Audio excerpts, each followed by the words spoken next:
예전에 자동차도 보면은 대부분 다 부품 사들여 와서 조립해서 파는 거였잖아요. 그러면은 진정한 1등이라고 보기는 어렵죠.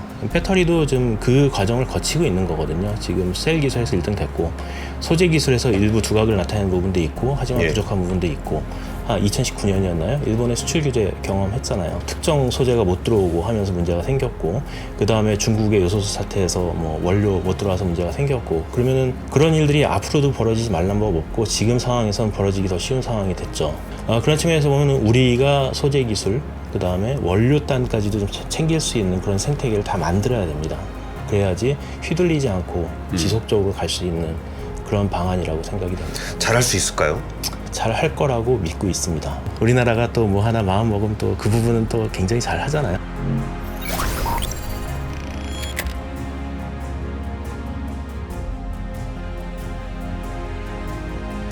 인데스 30 오늘 네. 배터리 전문가 모시고 네. 뭐 주식이야 오를 수도 있고 내릴 수도 있지만 우리가 좀 이번 기회에 사람들 관심 많이 가질 때 잘 공부는 알아보자. 좀 제대로 해보자. 그래서 찐 전문가 키스트의 에너지 저장 연구센터 정경윤 센터장님을 모셨습니다. 안녕하십니까? 어서 오세요. 안녕하십니까. 키스트가 어떤 데죠? 국가 정부 출연 연구소고요. 이제 다양한 연구를 하는데 그 중에 저희가 2차 연지 연구도 좀 많이 수행을 하고 있고요. 약간 기초 원천 쪽으로 많이 연구를 한다고 보시면 됩니다. 예. 그 센터장님은 그 배터리 요즘에 정말 이 주식 시장에서는 배터리 정말 뜨겁거든요. 이게 산업적으로는 꽤 오랫동안 연구를 하셨었을 때 이게 좀 산업이 이렇게 쭉 흘러왔던 그런 과정들이나 뭐 그런 얘기 좀 짧게 좀 부탁드릴 수 있을까요? 일단 저는 주식을 안 해서 지금 주식 시장이 어떻게 되는지 잘 모르겠고요. 제가 한 25년 정도 배터리 업계에 발을 담고 이제 일을 25년? 예. 그때는 배터리 아닙니까? 그 1차 전지. 예전에는 저희는 이제 2차 전지라고 표현을 했고요. 제가 처음 시작할 때 배터리 하면 1차 전지를 주로 했고 로켓 배터리. 예, 2차 전지를 이제 얘기를 했는데 일반인들은 2차 전지보다는 이제 배터리가 더 익숙하신 것 같아요. 그래서 뭐 과거부터 해왔던 거를 얘기하면 뭐 우리나라 후발주자고요. 일본이 먼저 시작을 했고 굉장히 빠르게 효율적으로 캐치업을 해왔습니다. 그래서 초기에 이제 저희가 해야 되는 게 셀 기술 위주로 개발을 해야 되기 때문에 그거 위주로 왔고요. 근데 이제 저희가 2000년대 한 중반 7, 8, 9, 10 요때는 배터리 산업이 굉장히 어려웠어요. 그러니까 사람들이 무슨 얘기를 했냐면 상용화 됐는데 왜 더 연구를 하냐. 핸드폰에 들어가 있는데. 예.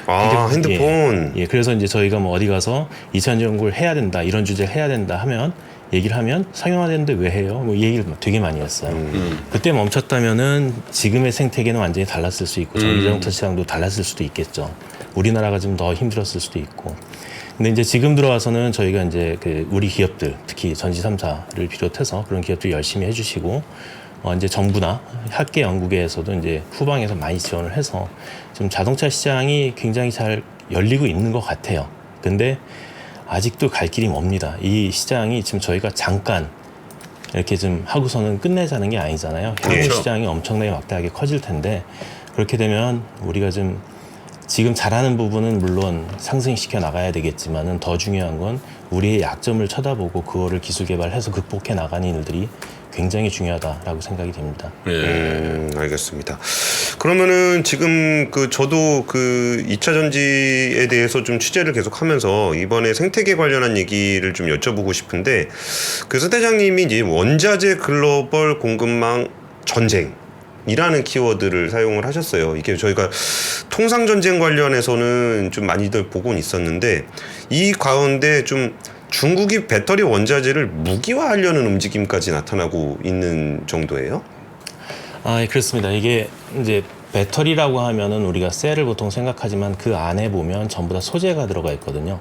그 소재를 만들기 위해서 원료가 필요하고, 근데 이제 지금 상황을 보면은 상당 부분의 원료를 중국에서 가공을 해요. 그래서 그 데이터를 보시면은 여기 이제 그 2차 전지 핵심 광물에 대한 어떤 수입 의존도 같은 걸 보면 여기 위쪽이 대부분 이제 그 핵심 원료거든요. 그 원료들을 중국에 의존하는 게 상당히 많습니다. 예. 이 원료들이 중국에 있는 건 아니에요. 그러니까 이제 세계 각국이라고 표현하는 그런 게 이제 리튬은 남미 쪽, 뭐 니켈은 인도네시아, 네. 코발트는 콩고 이렇게 좀 매장이 돼 있는데 그거들을 가져다가 배터리로 사용하기 위해서 일단 선 가공을 해야 되거든요. 선 처리를 해야 되는데 그거 하는 거를 대부분 중국에서 많이 하고 있습니다.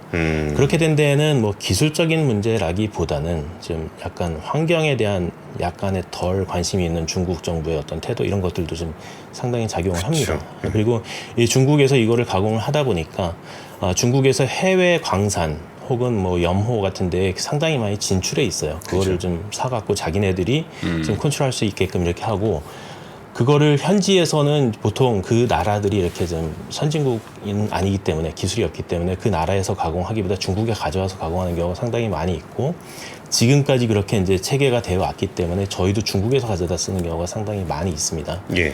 근데 이제 그렇게 되다 보니까 이게 너무 중국 편향으로 좀 원료가 가 있기 때문에 중국에서는 충분히 이거를 무기화를 할 수가 있죠. 과거에 뭐 히토리 갖고 무기화한 적도 있고 그쵸. 그렇기 때문에 저희가 이 부분을 보고서는 대응을 해야만 되는 그런 상황입니다.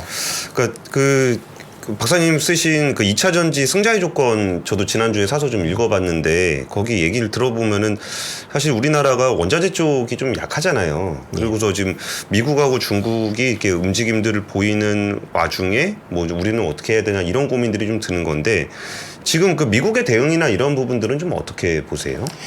미국은 굉장히 심각하게 받아들이고 있는 것 같아요. 이제 대부분의 광물들이 이제 중국에서 가공이 되는 부분도 있고 그러다 보니까 이제 바이든 정부가 들어와서 21년 초였나요? 그때 반도체하고 배터리에 대해서 공급망을 조사하고 지금 대응을 마련하라는 그런 명령이 아마도 거의 행정서명으로 거의 초기에 이루어진 거로 알고 있습니다. 그래서 그렇게 조사가 이루어졌고요. 그 사이에 이제 조사해 보니까 이 광물이나 이런 것들이 중국 편향이 너무 심하다. 반도체 쪽에서도 얘기 나오고 있고 뭐 이런 것들이 뭐 나오고 있잖아요. 그래서 중국 편향이 너무 심하다라고 하면서 그거의 결과인 것 같아요. IRA라고 인플레이션 감축법이 이제 그 발동이 됐는데 그 인플레이션 감축법을 보면은 우려 국가라는 표현이 있긴 하지만 따지고 본 게 중국이에요. 예, 따지고 보면 중국이에요. 그래서 이제 거기에서 이제 얘기를 하는 거는 중국에서 추출하고 가공한 거 쓰지 말아라는 얘기랑 거의 같은 얘기를 하고 있거든요. 원료를 어떻게 하냐면 미국과 FTA를 체결한 나라에서 추출을 하거나 가공을 해라. 예. 라고 돼 있습니다. 그래서 미국에서 이제 굉장히 세게 나온 거죠. 그래서 이제 미국에서도 공급망을 굉장히 중시하고 있다라는 건 알 수 있고요. 최근 들어서는 이제 그 유럽에서 그 핵심 CRMA. 그 CRMA를 발표를 했는데 거기도 이제 법안을 보면 그게 조금 더 이제 자세한 내용이 나와야 되긴 하겠지만 유럽에서 생산되는 원료를 써라 이런 얘기가 또 들어가 있어요. 거기에다가 이제 또 나중에 지속 가능 배터리법이 있는데 그거에는 또 이제 재활용된 걸 써라 뭐 이런 식으로 해서 보면 세계 각국이 자기네 나라에서 배터리 원료 추출하거나 가공하고 그걸 갖다 생산하고 자기네 나라 와서 해라 이런 얘기들이 굉장히 많이 있습니다. 그래서 우리는 그거를 좀 어떻게 대응할지를 심각하게 좀 고민하고 대응을 해 가야 되는 거죠. 그래서 결론적으로는 뭐냐면 지금 중국 편향으로 원료를 의지하고 있는 게 모든 원료를 중국에서 추출하는 건 아니지만 가공되는 걸 중국에 의지하고 있던 거를 좀 사방으로 퍼뜨려 놓고 우리나라에서도 하고 이렇게 해서 우리의 어떤 기초 체력을 좀 튼튼하게 해야 되는 그런 부분들이 좀 있습니다. 그러면은 그게 이제 우리나라 배터리, 그러니까 우리는 어차피 자원은 없으니까 그 자원을 가지고 우리가 뭔가 레버리지를 하기는 좀 어려울 것 같은데, 그럼 우리나라 배터리 업계가 이제 중국 공급망에서 좀 벗어나고 미국의 요구에도 좀 부응하고 하려면은 결국은 우리가 가진 뭐 기술 경쟁력이나 이런 걸로 좀 승부를 봐야 될 것 같은데, 그 우리나라 배터리 그 생태계가 좀 잘하는 건 뭐고 못하는 건 뭐고 뭐 이걸 토대로 좀 어떤 방안들을 좀 고민해 볼 수 있을까요? 일단 참 아쉽게도 우리나라에는 자원이 없죠. 우리가 가진 거는 이제 사람들하고 기술. 예, 사람과 기술. 이게 가장 중요합니다. 그래서 가장 중요한 건 기술력으로 승부를 해야 되는 거고요. 거기에 더해서 이제 자원 외교를 좀 해야 됩니다. 그래서 대표적인 예로 재작년쯤인가 이제 그 우리나라 기업에서 아르헨티나의 염호를 샀잖아요. 그런 움직임이 계속 있어야 된다고 생각합니다. 단순히 리튬뿐만 아니고 뭐 니켈, 코발트 이런 쪽도 좀 퍼뜨려서 배터리 핵심 원자재에 대해서는 우리가 좀 우리 땅에 가지고 있지 못해도 해외 광산을 살 수는 있는 거니까 그런 움직임이 좀 있어야 될 거고요.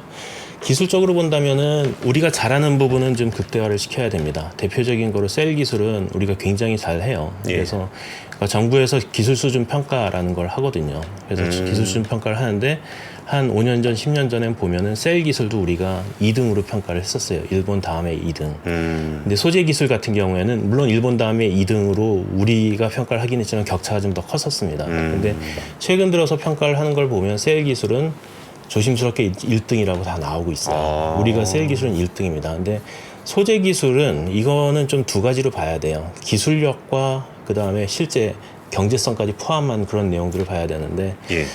좀 편차가 있습니다. 소재라는 거를 지금 최근에 사람들이 양극재에 관심이 있는 거 많은데 배터리에는 4대 핵심 소재가 있습니다. 양극, 음극, 전해질, 분리막. 예. 그 이외에도 여러 가지가 있어요. 네. 근데 그 중에서 양극 같은 경우에는 우리가 기술력을 조금 가지고 있고요. 근데 나머지 세 개가 조금 아직은 좀 더 해야 되는 그런 부분에 있습니다. 그래서 그런 기술도 좀 계속 개발을 해 가야 되고 기술력을 올려야죠. 예. 근데 저 이게 좀 질문지 없는데 좀 궁금한 게 그 셀 기술이라는 게 그게 뭘까라는 게 좀 궁금합니다. 이게 4대 소재를 이렇게 조립하는 거잖아요. 예. 근데 조립하는 거면 그냥 뭐 양극재 좋고 뭐 음극재 좋고 뭐 분리막 좋고 뭐 전해액 좋은 거 갖다 쓰면 그게 좋은 건가? 그 수율을 얘기하는 거예요. 기본적으로는 좋은 소재를 들여와서 집어넣어야 되는 게 있는데 이제 그 안에서 저희가 MP 레이쇼라고 하는데 양극 대 음극 비율도 있고요. 그 다음에 걔네들을 얼마나 덴스하게 패킹을 하냐. 그 다음에 이게 만약에 원통형 전지를 예를 든다면 꽉꽉 눌러서 많이 집어넣으면 그 다음에 전해액이 안 들어가요. 아, 예, 그쵸. 너무 예. 밀도가 있어서 그걸 잘 집어넣는 기술. 그 다음에 이제 분리막 같은 경우에도 그냥 일반 분리막을 쓰는 게 아니고 거기다 또 가공을 하거든요. 그래서 이제 세라믹 코팅을 하거나 해서 이제 강도를 높이는 작업을 하고 그 이외에도 여러 가지가 있습니다. 캔 뭐 두께도 줄여야 되고 뭐 지금은 그건 거의 끝까지 오긴 했지만 그래서 셀을 얼마나 잘 만드냐에 따라서 사실은 그 성능이 또 많이 달라져요. 똑같은 소재를 써도 셀을 어떻게 설계하고 어떻게 만드냐에 따라서 성능이 또 달라집니다. 그래서 각 기업마다 또 특성이 다른 거고요. 예. 그렇긴 하겠네요. 그러니까 소재 갖고 왔다 그러더라도 그걸 정말 그 좁은 공간에다 쫙 밀어 넣어야 되는 거니까 예. 그거를 그러니까 뭐 예를 들어서 뭐 사람들이 똑같은 재료 갖고 요리해도 맛이 다르잖아요. 그런 느낌이라고 보시면 됩니다. 예. 어느 정도 그 박사님께서 비중을 보시는 겁니까? 그게 그러니까 셀 물론 그걸 딱 계량하기는 힘들어도 예. 이 전방에서의 어떤 조립 기술, 이 그 셀을 만드는 기술력과 소재의 어떤 중요성을 굳이 구분한다면 둘 다 중요한데요. 이게 이제 기술이 성숙되기 이전에는 소재 기술이 조금 더 중요하고요. 왜냐하면 리튬 이온 전지라는 거에 어떤 특성이 나오는 게 소재에서 나오는 부분이 많이 있거든요. 그래서 성숙되기 이전에는 소재 기술을 어느 정도 끌어올려야 되고 소재 기술이 끌어올려지면 그 다음엔 셀을 최적화하는 그런 작업들이 좀 진행이 돼야 됩니다. 근데 좀 걱정되는 부분들이 그 요즘에 그 미국이 뭐 중국을 견제해 주는 것까지는 좋은데 그게 우리나라 것도 자꾸 가져가려 그러는 그런 움직임들이 좀 나타나다 보니까 이게 뭐 기술이라든지 경제도 그렇고 뭐 연구개발하는 R&D 정도도 넘어가려 그러는 것 같은데 이게 그런 상황에 대해서는 좀 학계에서는 좀 어떻게 좀 보세요?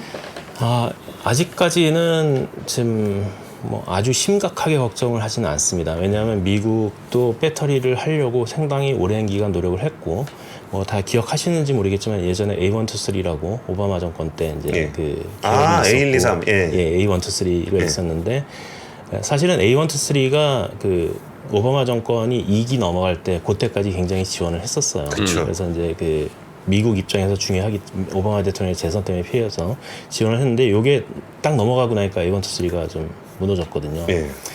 그래서 이제 이게 배터리 산업이라는 게 되게 오묘한 게 뭐 일부 원천 기술 가지고 있다고 되는 거는 아닌 것 같아요. 그래서 좀 약간 생산 기술 이런 게 많이 가미가 돼야 되는데 그게 이제 한중일이 지금 잘 하고 있는 그런 상황이고 물론 미국에서는 기술을 가져가려고 많이 노력을 할 겁니다. 그럼 저희 입장에서는 협력할 건 협력을 하지만 지킬 거는 확실하게 지켜주는. 그래서 이제 뭐 미국의 현지 공장을 짓더라도 그걸 실제 핵심적인 내용들은 우리 기술자들이 가서 하게끔 이런 식으로 하면서 좀 지킬 건 지키고 그렇다고 미국 시장에 진출 안 할 수는 없잖아요. 하긴 해야죠. 그래서 좀 잘 스탠스를 취해가면서 좀 해야 될 것 같습니다. 그러니까 저는 좀 궁금한 게 질문이 좀 이상할 수는 있을 것 같아요. 근데 왜 한국은 배터리를 잘할까? 이게 그 오랜 시간 동안 굳이 그 돈 아까 2차 뭐 핸드폰 배터리 이후에 뭐 굳이 그거 왜 하냐 그런 얘기를 들으면서도 그냥 지금까지 계속 해오고 있었던 거잖아요. 근데 이걸 왜 여쭤보냐면은 이 기술적인 해자가 얼마나 되는지가 좀 궁금한 거예요. 이렇게 미국으로 가면은 진짜 기술 다 유출되는 건지 아니면 도대체 어떤 과정을 거쳐서 우리나라 배터리가 이렇게 좀 글로벌 수준까지 올라와 있는 거고 그럼 그게 좀 궁금합니다. 그건 사실 저희도 지금 답을 가지고 있지는 않은 그런 상황입니다. 열심히 하다 보니까 그냥 된. 왜 한중일일까? 그리고 그 중에서도 왜 일본은 살짝 도태됐을까? 그리고 중국이 어떻게 올라오는지는 지금 이해는 돼요. 중국은 가격입니다. 저가로 이제 가는 거로 하는데 좀 그럼 한국이 기술력으로서 왜 1위일까? 라는 건 답은 없죠. 답은 없는데 이제 몇 가지는 들 수 있을 것 같습니다. 일단 배터리 산업에 대해서 굉장히 사람들이 열심히 했어요. 그러니까 이제 연구자들도 굉장히 열심히 했고 지금 우리 주위에 보면은 저희 학계 연구계 쪽에도 배터리 하시는 분들이 굉장히 많이 늘어나 있고 그런 부분도 있고 또 하나는 우리 기업들이 굉장히 열심히 해준 부분이 있습니다. 대표적인 예로 LG 같은 경우에는 진짜 엄청난 기간 동안 적자 보면서 끌고 온 그쵸. 거거든요. 예. 그러니까 오너의 어떤 결단 그런 부분도 존재를 했고요. 뭐 다른 기업들도 마찬가지죠. 다른 기업들도 굉장히 어려운데도 뚝심 있게 끌고 간 그런 부분들이 존재하고요. 그 다음에 뭐 우리 정부에서도 좀 지원을 하면서 산학연 협력 이런 것들도 좀 한 거 있고요. 근데 이거에 대해서는 제가 정확히 뭐 하나 때문이다라고 답을 드릴 수 있는 그런 건 아닌 것 같습니다. 그러면은 좀 이렇게 뭐라 그럴까 겸손하셔서 그런 것 같은데 한국 배터리 산업의 어떤 연구자로서 좀 겸손하신 것 같은데 그러면 일본 그 진짜 세계 최고의 기술력을 자랑하던 일본 회사들은 왜 이렇게 배터리 산업에서 이렇게 두각을 나타내지 못하고 있을까요? 2차 전지, 그러니까 리튬이온 전지로 얘기하면은 그 91년도에 소니 일본에서 그쵸. 상용을 일본에서 했죠. 상용화를 했죠. 일본에 상용하고 이제 19년에 노벨상 타신 3분 중에 한 분 또 일본 분으로 마지막 상용화에 기여하신 분이 이제 들어가 있는데 제 생각에 자만이 좀 있었지 않을까. 자만? 생각을 합니다. 왜냐하면 소니가 이제 상용을 하고 그 다음에 이제 일본 기업들이 2차 전지를 하면서 대략 한 10년 넘게 90몇 %의 시장 점유율을 가져갔어요. 그러면 걔네들은 그 순간에 무슨 생각을 했을까 생각을 해보면 이거는 그냥 우리 거 아니야? 뭐 이런 생각을 하지 않았을까 싶습니다.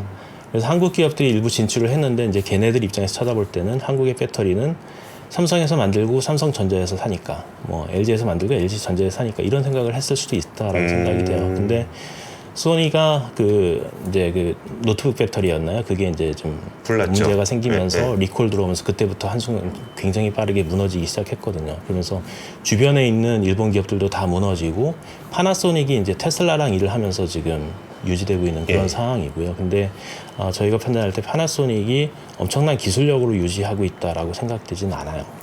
물론 기술력이 있긴 하지만 테슬라가 파나소닉을 선택한 게 꼭 기술력 때문만은 아니고 그때는 테슬라도 작은 회사였기 때문에 손을 잡아주는 회사가 거기였던 게 아닌가라는 생각을 합니다. 그래서 일본도 끊임없이 연구 개발을 하고 좀 더 투자하고 뭐 좀 자기의 약점을 먼저 보고 개선해 나가는 그런 움직임이 있어야 되는데 그게 아니고 폭발 뭐 그 발화 사고 뭐 이렇게 되면서 이제 도태가 되는 위축돼 버리는. 그렇죠. 약간은 자만심도 있지 않았을까. 그래서 뭐 그런 생각들을 가끔 합니다. 이제 일반인들은 모르겠지만 저희처럼 이차전지 업계에 있는 사람들이 어느 순간 우리 게 최고야 생각하는 순간 그때는 진짜 위기가 온 거라고 생각을 합니다. 그러면 그 부분에서 그러니까 우리가 이제 셀 기술 관련해서는 굉장히 오랫동안 그러니까 우리나라의 특징 중에 하나가 완성품 잘 만들잖아요. 근데 또 우리 원천에 대해서 약하다라는 좀 약점도 있기는 해요. 근데 이게 우리가 원하든 원하지 않든 그 IRA 맞으면서 소재 아랫단까지를 챙겨야 되는 상황에 대해서 뭐 양극재, 전구체, 뭐 음극에 뭐 그 뭐 피치 뭐 이런 데 가지고 쭉쭉 내려가죠. 침상 코크스까지 막 이렇게 내려가고 있는데 이렇게 소재 단까지 챙기고 있는 현상에 대해서는 좀 연구자로서는 좀 어떻게 보시나요? 저는 해야 되는 일이라고 생각을 합니다. 그러니까 배터리 예전에 자동차도 보면은 우리나라 자동차 초기 만들 때는 대부분 다 부품 사들여 와서 조립해서 파는 거였잖아요. 그러면은 진정한 1등이라고 보기는 어렵죠. 배터리도 좀 그 과정을 거치고 있는 거거든요. 지금 셀 기술에서 1등 됐고 소재 기술에서 일부 두각을 나타내는 부분도 있고 하지만 부족한 부분도 있고 당연히 해야 됩니다. 굉장히 휘둘려요. 저희가 2019년이었나요? 일본의 수출 규제 경험했잖아요. 그 수출 규제 때문에 특정 소재가 못 들어오고 하면서 문제가 생겼고, 그 다음에 중국의 요소수 사태에서 뭐 원료 못 들어와서 문제가 생겼고, 그러면은 그런 일들이 앞으로도 벌어지지 말란 법 없고 지금 상황에서는 벌어지기 더 쉬운 상황이 됐죠. 그러니까 미국과 중국이 패권 다툼을 하면서 뭐 그런 부분들이 있기 때문에 그런 측면에서 보면 우리가 소재 기술, 그 다음에 원료단까지도 좀 챙길 수 있는 그런 생태계를 다 만들어야 됩니다. 그래야지 휘둘리지 않고 지속적으로 갈 수 있는 그런 방안이라고 생각이 됩니다. 잘할 수 있을까요? 잘 할 거라고 믿고 있습니다. 왜냐하면 계속 전부 다 많은 분들이 노력을 하고 있기 때문에 또 우리나라가 또 뭐 하나 마음 먹으면 또 그 부분은 또 굉장히 잘 하잖아요. 그냥 좀 어떤 식으로 잘할 수 있을 것 같다. 뭐 요새 뭐 움직임이라든지 동향이라든지 이렇게 어떤 업계 분위기라든지 뭐 이런 것 좀 전해주실 수 있나요? 이게 이제 최근 들어서 뭐 그 소재 기업들 몇 군데가 두각을 나타내는데 이게 하루아침에 이루어진 일이 아닙니다. 그 기업들이 아주 예전에는 굉장히 힘들어했던 것도 저도 옆에서 봤고요. 그런데 계속해서 이제 연구 개발을 하고 투자를 하고 하면서 지금 자동차 산업이 일어나면서 전기자동차 산업이 일어나서 갑자기 꽃피운 거거든요. 그래서 계속해서 연구 개발하면서 끌고 나가야 되는 그런 부분들이 분명히 있습니다. 그래서 앞으로도 지금은 그래서 이제 시장 자료 같은 걸 보면은 지금 시장 점유율이 그 시장 점유율이 보면은 여기 이제 4대 소재의 뭐 3국의 핵심 생산 점유율을 보면 양극재가 28%고 뭐 음극재 좀 적고 이렇게 좀 가 있잖아요. 예, 예. 이 자료가 사실은 많이 성장이 된 거예요. 한 5년, 10년 전에 가면 음극재는 0%였고요. 양극재는 뭐 10% 되나 마나 뭐 이런 수준이었어요. 그래서 그동안에 지금에 와서 이제 이게 자동차 시장이 갑자기 커지면서 이게 좀 눈에 띄는 기업들이 일반인들한테 눈에 띄는 기업들이 있는 건데 우리 업계에서 볼 때는 그동안에 이 기업들이 엄청나게 고군분투하면서 이렇게 성장해 온 겁니다. 그래서 앞으로도 아마 그렇게 갈 겁니다. 그 지금 이제 기술이라는 거는 그 기술을 잘 만드는 것도 중요한데 우리한테 지금 또 산업계에서 되게 중요한 게 속도예요. 지금 시장이 너무나 빠르게 성장을 하고 있어가지고 이거를 우리가 정말 빨리 따라갈 수 있을까라고 했을 때 이렇게 스케일업하는 그런 것도 기술이잖아요. 하나를 잘 만드는 것도 기술이지만 이거를 대량 생산 체계를 만들 수 있는 것도 기술인 것 같은데 우리나라 배터리 산업 전반적으로 그 양산성에 대해서는 좀 어떻게 보세요? 양산성이 어떻게 보면 우리가 강점을 가질 수 있는 부분이기도 합니다. 예. 왜냐하면 삼성, LG, 뭐 SK에서 셀 만드는데 소재 쪽으로 넘어가면 지금 소재 업체가 웬만한 소재 업체가 들어오기 힘든 구조가 돼버렸어요. 왜냐하면 자동차 시장의 팽창 속도가 그 뭐 시장들을 보시면 되겠지만은 EV 시장이 거의 한 10년 사이에 10배 뛰잖아요. 그렇죠. 엄청나게 크게 커지는 그 시장인데 그렇다는 얘기는 배터리도 그만큼 커지면서 그만큼 만들어내야 되는 거예요. 그러면 셀도 그렇지만 소재로가 가도 마찬가지로 매년 증설을 해야 되는 그렇죠. 그래서 소재업체 입장에서도 매년 거의 좆대 투자를 해야 되는 그런 상황이 돼 있습니다. 그러면 웬만한 기업은 못해요. 예, 웬만한 기업은 못하는데 근데 우리 기업들이 지금 그동안의 기초 체력도 있고 지금 최근 들어 성장하면서 투자도 받고 하면서 그걸 할 수 있는 여건이 돼 있는 것 같아요. 그래서 어떻게 보면 우리가 여기에서 지금 우리의 약점 정확히 보고 그걸 대응해 나간다면 향후 몇 년 후에는 우리 기업들이 훨씬 더 강한 기업이 될 수 있는 그런 여건이 있습니다. 그 어차피 우리가 자원이 없으니까 다시 리사이클링 하는 거, 폐배터리 같은 것들 이제 다시 활용하는 그것도 산업적으로 굉장히 커질 거게 거의 분명해 보이는데 그런 일들을 이제 많이 하겠다고 나서고 있잖아요. 예. 어떻게 보세요? 해야만 되는 사업입니다. 그러니까 폐배터리가 지금 우리 이렇게 전기 자동차가 아직은 초기라 본격적으로 보급되기 시작한 게 21년 정도부터니까 지금 아직은 폐차가 많이 나올 시기는 아닌데 몇 년 후부터는 폐전기차가 많이 나올 거거든요. 그러면 거기에서 나오는 배터리가 망가진 배터리가 사실은 아니에요. 그렇죠. 예, 완전히 망가진 배터리는 아니고 망가졌다 하더라도 이게 또 폐기물처럼 처리가 되면 탄소 중립에 도움도 안 되고 그리고 또 어떤 관점에서 보면 걔가 중요한 자원입니다. 그래서 폐배터리는 다시 재활용 혹은 재사용 저희 두 가지를 얘기하는데 그 재활용과 재사용은 꼭 해야만 되는 사업이고 특히나 이제 유럽 같은 경우에는 지속가능 배터리법에서는 재활용된 니켈, 코발트, 리튬을 꼭 쓰게끔 돼 있습니다. 그래서 해야만 되는 사업입니다. 예. 그래서 아마 굉장히 빠르게 이것도 지금 당장은 아직 폐배터리가 많이 나오지 않기 때문에 조금 더 시간이 필요하겠지만 몇 년 후부터는 상당히 큰 시장으로 가지 않을까 이렇게 생각을 하고 있습니다. 예, 시청자분들이 좀 궁금하실 수도 있을 것 같은데 저희가 왜 미래에 대한 얘기를 하고 있지 않을까? 왜냐하면 저희가 정경영 센터장님을 한 번 더 모시죠. 한 번 더 모시고 싶기 때문입니다. 근데 이렇게 조목조목 차근차근 말씀해 주시니까 이해가 잘 되네요. 알겠습니다. 오늘 그 키스트의 에너지 저장 연구센터의 정경영 센터장님과 그 배터리 산업의 우리나라 배터리 산업의 장단점 그리고 공급망을 어떻게 대응해 나갈지에 대한 이야기를 나눠봤습니다. 금요일 날 다시 좀 뵙겠습니다. 예. 네, 센터장님 감사합니다. 어디서도 볼 수 없는 조합으로 진행되는 4주간의 AI 특강 시리즈 지혜의 밤에서 만나보세요.